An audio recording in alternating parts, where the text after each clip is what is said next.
નમસ્કાર વિદ્યાર્થી મિત્રો, I welcome you all to Padhai passion. મિત્રો, આજે આપણે તારીખ 20 જાન્યુઆરી 2019ના રોજ ધી હિન્દુમાં છપાયેલા ન્યૂઝને આધારે કરંટ અફેર્સની ચર્ચા કરવા જઈ રહ્યા છીએ. પણ આ ચર્ચા શરૂ કરતા પહેલાં ગઈકાલનો જે પ્રશ્ન હતો ઇન્ફોસિસના ફાઉન્ડર, તેનો જવાબ છે નારાયણ મૂર્તિ. જે વિદ્યાર્થીઓએ તેને જવાબ આપ્યા છે તે દરેકને ખૂબ ખૂબ અભિનંદન. આ જ રીતે પ્રશ્નના ઉત્તર આપતા રહેજો. તો ચાલો આ સાથે જ શરૂ કરીએ છીએ આજના કરંટ અફેર્સની ચર્ચા. ભારતના કોમ્પિટિશન કમિશન દ્વારા એટલે કે કોમ્પિટિશન કમિશન ઓફ ઇન્ડિયા દ્વારા એમેઝોન વિઝિંગ બીડને આદિત્ય બિરલાના રિટેલ લિમિટેડને હસ્તગત કરવાની મંજૂરી અપાઈ ચૂકી છે. આદિત્ય બિરલાનું આ રિટેલ જે ઇન્વેસ્ટમેન્ટ છે એ મોરના નામથી ઓળખાય છે. મોરના જે ચેઇન સ્ટોર્સ છે તે આ આદિત્ય બિરલાના છે. તેને હવે એમેઝોન વિઝિંગને ખરીદી લીધા છે. આ સીસીઆઈએ આ સોદો કેપિટલ બેકવાલી વિઝિંગ એડવાઇઝરી સર્વિસીસ અને એમેઝોનનો સોદો છે તેને અપ્રૂવ કર્યો છે. તે આદિત્ય બિરલા રિટેલ લિમિટેડના મોર સ્ટોર્સ કે જે સુપરમાર્કેટ સ્ટોર ચેઇન છે તેને હસ્તગત કરશે. આ સોદા મુજબ આદિત્ય બિરલા રિટેલની 99.99% ઇક્વિટી શેર મૂડી વિઝિંગ દ્વારા હસ્તગત કરવામાં આવશે અને એમેઝોનની પેટા કંપની એમેઝોન એનવી ઇન્વેસ્ટમેન્ટ હોલ્ડિંગ્સ એ એલએલસી દ્વારા વિઝિંગમાં 49%નો હિસ્સો ખરીદશે. આ જે આદિત્ય બિરલાનું મોર જે સ્ટોર છે તે ભારતમાં લગભગ 493 જેટલા મોરના સ્ટોર્સ આવેલા છે. અને એ સિવાય આ જે સોદો થયો છે તે આ સોદો થયો છે 4,300 કરોડ રૂપિયાનો. આ ડીલ ફાઇનલાઇઝ થઈ છે. સમારા કેપિટલ તેને ખરીદશે. આ સમારા કેપિટલ એ વિઝ એડવાઇઝરી જે છે વિઝ એડવાઇઝરી સર્વિસીસ એની પેટા કંપની છે. આ ડીલ એ એમેઝોન દ્વારા પણ એનો શેર હસ્તગત કરાયો છે કે જે એમેઝોનનું એક રિટેલ ફૂડ માર્કેટ ચેઇન સ્ટોરમાં પ્રવેશવાનું જે એક અને બિગ પ્લેયર બનવાનું જે મહત્વાકાંક્ષા છે તે આ સોદા દ્વારા હવે ફૂલફિલ થશે. અને આદિત્ય બિરલાએ મોર સ્ટોર વેચ્યો બિકોઝ મોર છેલ્લા ઘણા સમયથી નુકસાનમાં જઈ રહ્યો હતો અને તેના પર બેંકોનું દેવું પણ વધી ગયું હતું. તો એના દ્વારા આ સોદા દ્વારા એ દેવું ચૂકવવામાં આવશે. હવે ઇન્ડિયાએ જે એફડીઆઈ ઇન્વેસ્ટમેન્ટ જાહેર કર્યું છે આ રિટેલ સ્ટોરમાં એની જોઈએ તો 51% એફડીઆઈ છે મલ્ટીબ્રાન્ડ રિટેલ સ્ટોર્સની અંદર અને 100% ઇન્વેસ્ટમેન્ટ એફડીઆઈ અલાઉ કર્યું છે કેશ એન્ડ કેરી હોલસેલ વેન્ચર્સની અંદર. અહીં વાત છે સીસીઆઈની. તો સીસીઆઈ એ સ્ટેચ્યુટરી બોડી છે કે જે કોમ્પિટિશન એક્ટ 2002 અંતર્ગત સ્થાપાઈ હતી. તેનો હેતુ સ્પર્ધાત્મક વાતાવરણને નકારાત્મક અસર પહોંચાડે એવી ધંધાની પ્રેક્ટિસને રોકવા માટેનો છે. આ સિવાય તે હેલ્ધી માર્કેટ કોમ્પિટિશનને પણ પ્રમોટ કરે છે, ગ્રાહકોના હિતોનું રક્ષણ કરે છે. તેમાં એક અધ્યક્ષ હોય છે અને બીજા 6 સભ્યો હોય છે. નેક્સ્ટ, ટ્રાય એ ભારતના ટેલી ડેન્સિટી ડેટાને રિલીઝ કર્યો છે.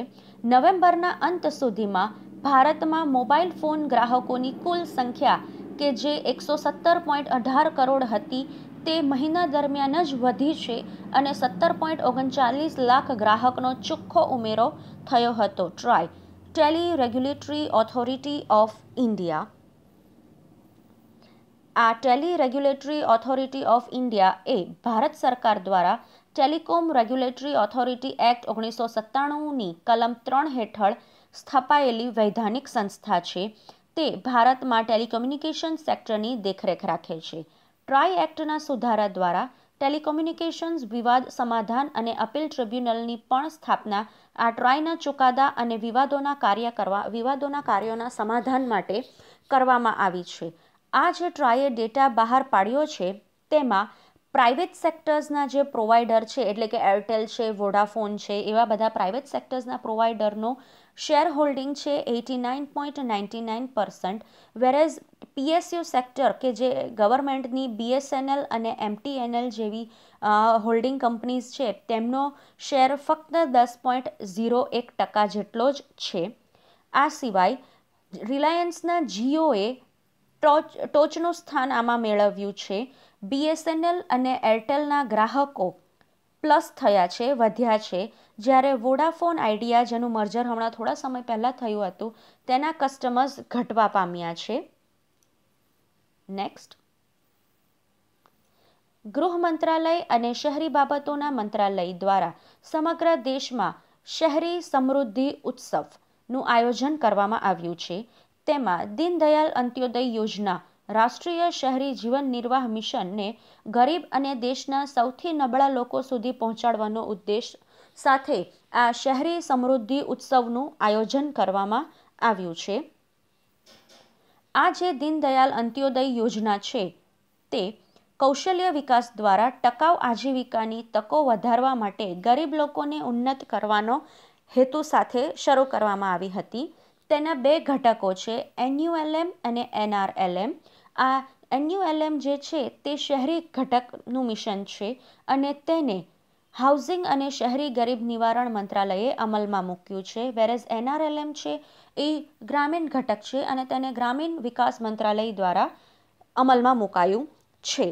આ જે દીનદયાલ ઉપાધ્યાય અંત્યોદય યોજના જે છે તેનું NULM છે, અર્બન શહેરીનું યોજના, તેના અમલ માટે તેઓએ અત્યાર સુધી 34 લાખ જેટલી મહિલાઓને SHG એટલે કે સેલ્ફ હેલ્પ ગ્રુપ્સ અંતર્ગત આવરી લીધી છે. એ સિવાય 8.9 લાખ જેટલા કેન્ડિડેટ્સને કૌશલ્યની તાલીમ અપાઈ ચૂકી છે અને 16 લાખ જેટલા સ્ટ્રીટ વેન્ડર્સને તેમનો સર્વે કર્યો છે, તેમને શોધ્યા છે અને તેમને ઓળખપત્ર, આઈડેન્ટિટી કાર્ડ પણ પ્રોવાઈડ કરી દેવાયા છે. આ જે મિશન, આ જે ઉત્સવ શરૂ કરાયો છે, શહેરી સમૃદ્ધિ ઉત્સવ, આ ઉત્સવમાં એક બીજા 2 કાર્યક્રમો પણ હાથ ધરવામાં આવ્યા છે. એ છે સેફ્ટી નેટ સર્વે. સેફ્ટી નેટ સર્વે. તો આ સર્વેમાં એવા યોગ્ય સેલ્ફ હેલ્પ ગ્રુપને શોધવામાં આવશે કે જેઓ ગવર્મેન્ટના પ્રોગ્રામ અંતર્ગત હજી સુધી કવર નથી થયા, એનો સર્વે હાથ ધરાશે. એ સિવાય બીજું છે શહેરી સહભાગિતા મંચ. આ એક પ્લેટફોર્મ પૂરું પાડશે શહેરની જે લોકલ બોડીઝ છે તેને અને સેલ્ફ હેલ્પ ગ્રુપના જે તે શહેરના મેમ્બર્સને, કે જેથી કરીને શહેરની જે રોજબરોજના લોકલ ઇશ્યુઝ આવે છે તેને શોધાય અને તેને દૂર કરવાના પ્રયત્નો કરી શકાય, એવું એક આ મંચ પ્લેટફોર્મ પૂરું પાડશે. Okay, so next, ISRO.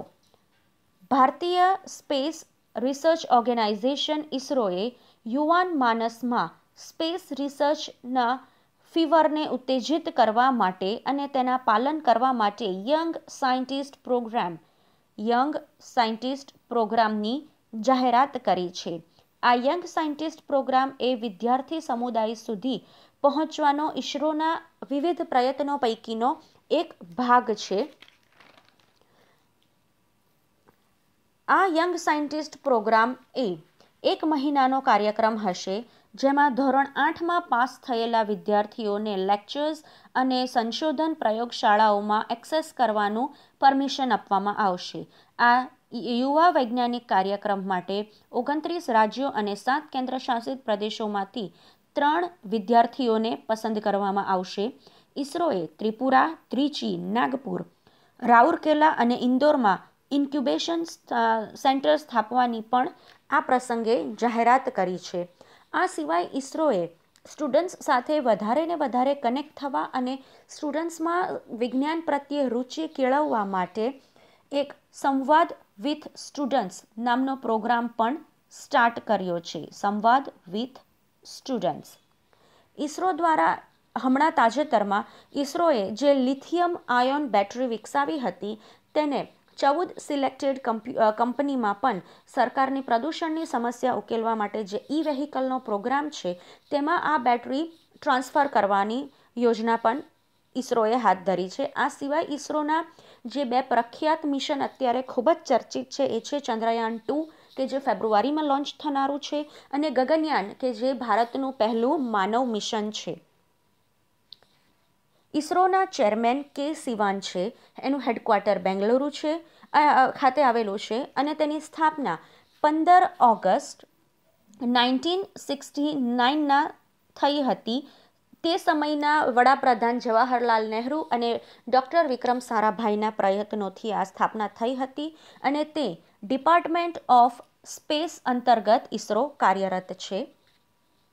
Next, વડાપ્રધાન નરેન્દ્ર મોદીએ વાઇબ્રન્ટ ગુજરાત સમિટની 9મી આવૃત્તિનું ઉદ્ઘાટન કર્યું.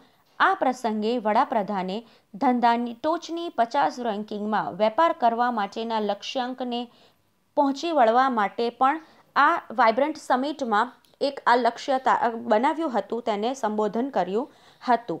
વાઇબ્રન્ટ જે સમિટ છે તેમાં આપણો જે ભારતનો ઇઝ ઓફ ડુઈંગ બિઝનેસનો જે રેન્ક છે એમાં 50 નંબરનો રેન્ક સુધી પહોંચવા માટેનું એક ટાર્ગેટ આ ડિક્લેર કર્યું છે આ સમિટમાં. તો મિત્રો, આજનો પહેલો ક્વેશ્ચન કે અત્યારે એમણે ટાર્ગેટ નક્કી કર્યો છે 50નો, તો ઇઝ ઓફ ડુઈંગ બિઝનેસમાં ઇન્ડિયાનો અત્યારનો રેન્ક કયો છે એ મને કમેન્ટ બોક્સમાં લખીને જણાવજો.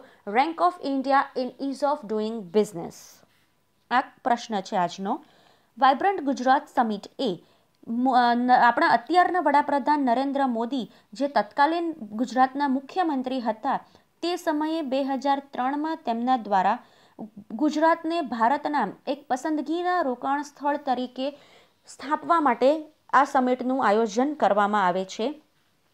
આ 3 દિવસીય વાઇબ્રન્ટ ગુજરાત સમિટ 2019માં ઉઝબેકિસ્તાન, રવાંડા, ડેનમાર્ક, ચેક રિપબ્લિક, માલ્ટા અને એ સિવાય 30,000થી પણ વધુ રાષ્ટ્રીય અને આંતરરાષ્ટ્રીય પ્રતિનિધિઓ અને જે તે દેશના વડાઓ ભાગ લઈ રહ્યા છે. આ વાઇબ્રન્ટ સમિટમાં આ વખતે વિશ્વની પ્રથમ ઉડતી કારનું પ્રદર્શન યોજાયું કે જે નેધરલેન્ડની કંપની પાલ વી દ્વારા બનાવાઈ હતી. આ વખતની 2019ની વાઇબ્રન્ટ ગુજરાત સમિટની થીમ છે શેપિંગ અ ન્યૂ ઇન્ડિયા. મિત્રો, આ થીમ વિશે હું કહેતી રહી છું કે થીમ યાદ રાખજો. આ થીમ શેપિંગ અ ન્યૂ ઇન્ડિયાનો પ્રશ્ન જીપીએસસી ક્લાસ 1-2ની એક્ઝામમાં હાલમાં જે યોજાઈ ગઈ એમાં પૂછાયો હતો. આ સિવાય આ વખતે વાઇબ્રન્ટ સમિટમાં વિવિધ MOU જે સાઇન થયા છે તેમાં ઇઝરાયલ જોડે ડ્રીપ ઇરિગેશનનો થયો છે, ગિફ્ટ સિટી ખાતે જાપાનમાં ફાઇનાન્સ બેંક શરૂ કરવાનો થયો છે, રિલાયન્સ દ્વારા આગામી 10 વર્ષમાં ગુજરાતમાં તેનું રોકાણ બમણું કરવાનું MOU સાઇન થયા છે. ઇવન અદાણી દ્વારા 50,000 કરોડના ખર્ચે મુન્દ્રા પોર્ટને પણ વધારે ડેવલપ કરવાનો MOU થયા છે. નેધરલેન્ડ સાથે 6 MOU સાઇન થયા છે. યુનિયન ડિફેન્સ મિનિસ્ટર નિર્મલા સીતારામને અરુણાચલ પ્રદેશમાં રોઈંગ કોરોન પેયા રોડ પર 426.60 મીટર લાંબી પ્રી સ્ટ્રેસ્ડ કોન્ક્રીટ બોક્સ ગીડર પ્રકારના ડીફો નદી પર ડીફો બ્રિજનું ઉદ્ઘાટન કર્યું હતું. તો પ્રશ્ન એ રીતે પૂછાઈ શકે કે ડીફો બ્રિજનું ઉદ્ઘાટન ક્યાં થયું હતું? તો એ અરુણાચલ પ્રદેશમાં થયું હતું. મિત્રો, આ તમે જોઈ શકો છો કે આ ઇનોગ્રેશન સેરેમનીનો ફોટો અહીં નિર્મલા સીતારામન દ્વારા આ ઉદ્ઘાટન થયું હતું. આ ડીફો બ્રિજ એ પૂર્વીય અરુણાચલ પ્રદેશના દિબાંગ ખીણ અને લોહિત ખીણના પ્રદેશ વચ્ચે એકબીજા સાથે અવિરત એક્સેસ પૂરું પાડશે. તે ચાઇના સરહદ પર ગોઠવાયેલા આપણા સૈનિકોને તમામ હવામાનના સમયમાં રસ્તો માર્ગ પૂરો પાડશે. આ બ્રિજ રોડ ઓર્ગેનાઇઝેશનનો પ્રોજેક્ટ ઉદયંક દ્વારા આ બ્રિજનું બાંધકામ હાથ ધરવામાં આવ્યું હતું. આ જે પ્રોજેક્ટ ઉદયંક છે એ BRO બ્રિજ રોડ ઓર્ગેનાઇઝેશનના અલગ અલગ પ્રોજેક્ટ પૈકીનો એક ભાગ છે કે પ્રોજેક્ટ ઉદયંક એ નોર્થ ઇસ્ટને જે સ્ટેટ્સ છે તેના માટે એક ખાસ પ્રોજેક્ટ તૈયાર કરાયો છે. ત્યાંના ટ્રાન્સપોર્ટેશનનો, મિલિટરીના એક્સેસ માટે વિકસાવવા માટેનો અને ઉદયંકનો મિનિંગ થાય છે રાઇઝિંગ સન. ઓકે, તો એ રીતે તેનો આ વિકસાવવાનો આ એક પ્રોજેક્ટ છે. અને BRO બ્રિજ રોડ ઓર્ગેનાઇઝેશન એ મિનિસ્ટ્રી ઓફ ડિફેન્સ અંતર્ગત આવે છે. Next, again defence news. ભારતના સ્વદેશી ડિઝાઇન અને વિકસિત લાઇટ કોમ્બેટ હેલિકોપ્ટર LCHએ સફળતાપૂર્વક air two air missile firing હાથ ધરી છે. ભારતમાં પહેલીવાર એવું બન્યું હતું કે આ હેલિકોપ્ટરે એર ટુ એર મિસાઇલ જોડી હતી. આ LCHનું ફીચર્સ જોઈએ. આ LCH એ એકમાત્ર એવો હુમલો કરનાર હેલિકોપ્ટર છે કે જે સિયાચિન ગ્લેશિયરના સ્થળની ઊંચાઈ જેવી ક્ષેત્રમાં પણ કામગીરી કરવા માટે સક્ષમ છે. LCH એ હેલ્મેટ માઉન્ટ થયેલા દ્રષ્ટિ અને આગળ દેખાતા ઇન્ફ્રારેડ દ્રષ્ટિ સિસ્ટમ સાથે માઉન્ટ થયેલ છે. તે પાયલટને જમીન પર અથવા હવામાં કોઈપણ જગ્યાએ લક્ષ્ય શોધવા માટે અને તેનો નાશ કરવા માટે સક્ષમ છે. આ LCH હેલિકોપ્ટરનું જે પરીક્ષણ થયું હતું તે ચાંદીપુર, ઓડિશા ખાતે થયું હતું.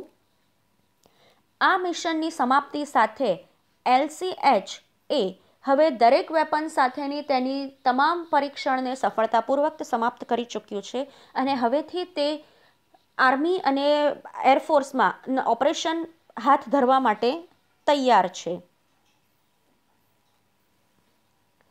પ્રથમ વખત ભારતીય હવાઈ દળ IAFના એન્ટોનોવ 32 અને AN-32 પરિવહન વિમાને સિક્કિમના પોક્યોંગમાં સફળ ઉતરાણ કર્યું હતું, જે દેશમાં સૌથી વધુના એરફિલ્ડ્સ પૈકીની એક છે.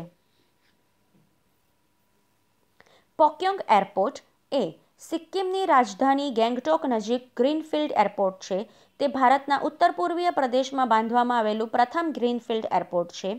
હવાઈ મથક આ પોક્યોંગ હવાઈ મથક એ વ્યૂહાત્મક રીતે ખૂબ જ મહત્વનું છે અને ભારતીય હવાઈ દળ પણ આ પોક્યોંગ એરપોર્ટ પર કેટલાક લશ્કરી વિમાનને લઈ જવાની ક્ષમતા માટે તેનું ખાસ નિર્માણ કરવામાં આવ્યું હતું.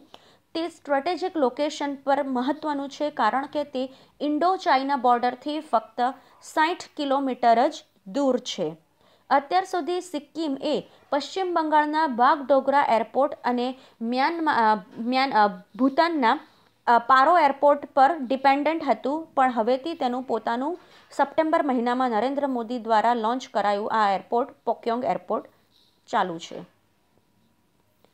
નેક્સ્ટ, IIT હૈદરાબાદે આર્ટિફિશિયલ ઇન્ટેલિજન્સ ટેકનોલોજીમાં એક સંપૂર્ણ બેચલર પ્રોગ્રામ શરૂ કરવાની જાહેરાત કરી છે.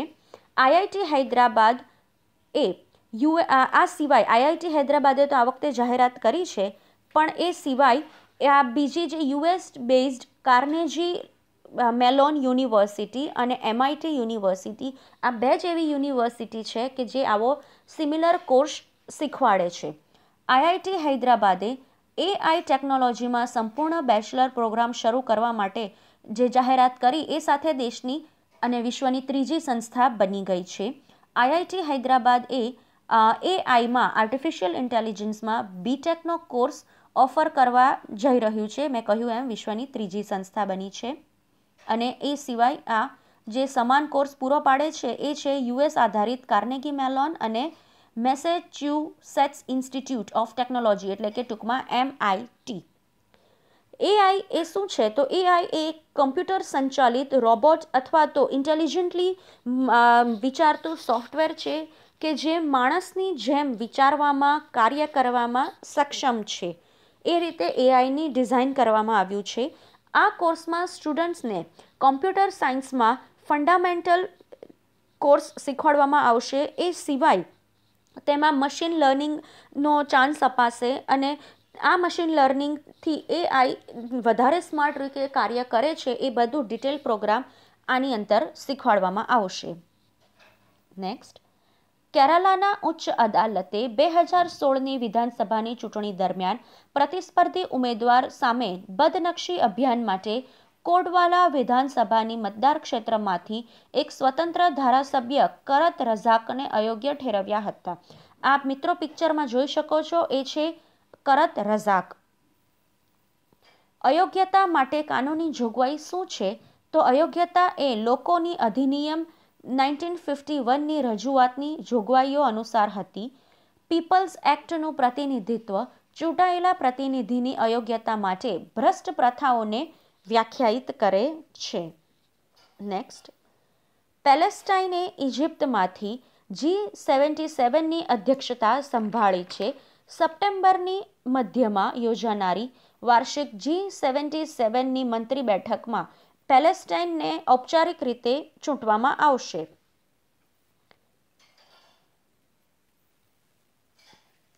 G77 એ સંયુક્ત રાષ્ટ્રમાં 134 વિકાસશીલ રાષ્ટ્રો ચીન સહિતનું જોડાણ છે.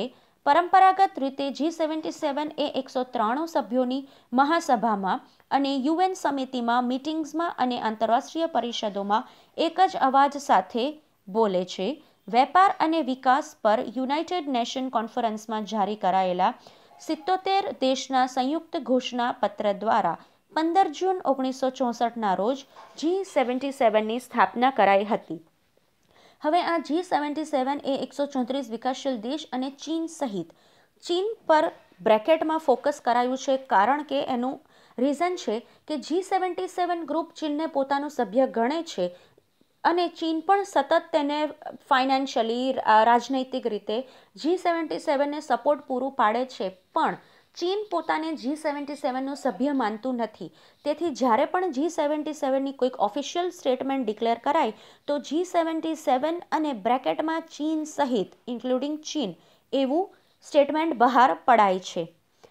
આ જે ચેરમેનશીપ અત્યારે પેલેસ્ટાઇનને આવી છે એ ચેરમેનશીપ ભૌગોલિક રોટેશનના ભાગરૂપે છે. 2019માં ભૌગોલિક રોટેશન મુજબ એશિયાનો ટર્ન હતો અને તેણે પેલેસ્ટાઇનને નિયુક્ત કર્યું છે. નેક્સ્ટ, તામિલનાડુના મુખ્યમંત્રી એડીયપ્પા કે પళનીસ્વામીએ ડૉક્ટર M.G. રામચંદ્રનની 102મી જન્મજયંતિના સ્મૃતિ રૂપે 100 અને ₹5નો સિક્કો, 2 સ્મારક સિક્કાઓ રજૂ કર્યા હતા. આ ઇમેજમાં તમે જોઈ શકો છો કે તે આ 2 સ્મારક સિક્કા રજૂ કરતા નજરે પડે છે. આ સિવાય આ જે M.G. રામચંદ્રન છે એમના સિવાય આ કર્ણાટકીય સંગીતના મહાનુભાવ M.S. સુબ્બાલક્ષ્મીની પણ જન્મજયંતિ હતી. એ નિમિત્તે પણ 2 સિક્કા રજૂ કરાયા છે, ₹100નો અને ₹10નો. આમના માટે 5 છે, એમના માટે 10 છે, 100 બંનેમાં છે. આ 100નો સિક્કા કે જે બંનેમાં છે તેની એક બાજુ એ M.S. સુબ્બુલક્ષ્મી અને આ જે M.G. રામચંદ્રન છે એમનો ફોટો હશે અને બીજી બાજુ આપણો ભારતનો રાષ્ટ્રીય ચિહ્ન જે સિંહનું પ્રતીક છે તે મુદ્રા અને નીચે 100 અથવા 5 કે 10 રૂપિયા એવું લખેલું હશે. આ 100 રૂપિયાનો સિક્કો એ માર્કેટમાં બહાર નથી પાડવામાં આવ્યો, એ રેગ્યુલરલી બહાર નહીં ફરે, એ તમારે ખરીદવો પડશે. વેરેઝ 5 અને 10 એ રેગ્યુલર આપણા ચલણી નાણાંમાં સમાવેશ કરી દેવાયું છે. તામિલનાડુ આ જે M.G. રામચંદ્રન છે એ ફિલ્મી હીરો હતા, સુપ્રસિદ્ધ સુપરસ્ટાર હતા. તેઓ તામિલનાડુના 10 વર્ષ સુધી મુખ્યમંત્રી પણ રહી ચૂક્યા છે અને આ સુબ્બુલક્ષ્મી એક કર્ણાટકી સંગીતના મહાનુભાવ છે અને તેઓ બંને ભારત રત્ન વિજેતા છે. તામિલનાડુમાં હાલમાં ડી ગુકેશ એ ભારતનો સૌથી નાની વયનો ગ્રાન્ડ માસ્ટરનો ટાઇટલ વિજેતા બન્યો છે. એ સિવાય તામિલનાડુ એ ભારતનું પ્રથમ મ્યુઝિયમ પણ શરૂ કરવા જઈ રહ્યું છે તિરુવૈયારુ ખાતે. પેરાઈકુલમ પોલીસ સ્ટેશન એ ભારતના ટોપ 10 પોલીસ સ્ટેશનમાં સામેલ થયું છે. પેરિયાકુલમ તામિલનાડુમાં આવેલું છે. નીતિ આયોગ દ્વારા જે SDG ઇન્ડેક્સ 2018માં બહાર પડાયો હતો તેમાં બેસ્ટ પરફોર્મિંગ સ્ટેટ્સ તરીકે તામિલનાડુ ટોચ ઉપર હતું. તો આ સાથે મિત્રો આજના કરંટ અફેર્સ અહીં સમાપ્ત થાય છે. પ્રશ્નનો જવાબ મને કમેન્ટ બોક્સમાં આપજો. Thank you all. Have a good day.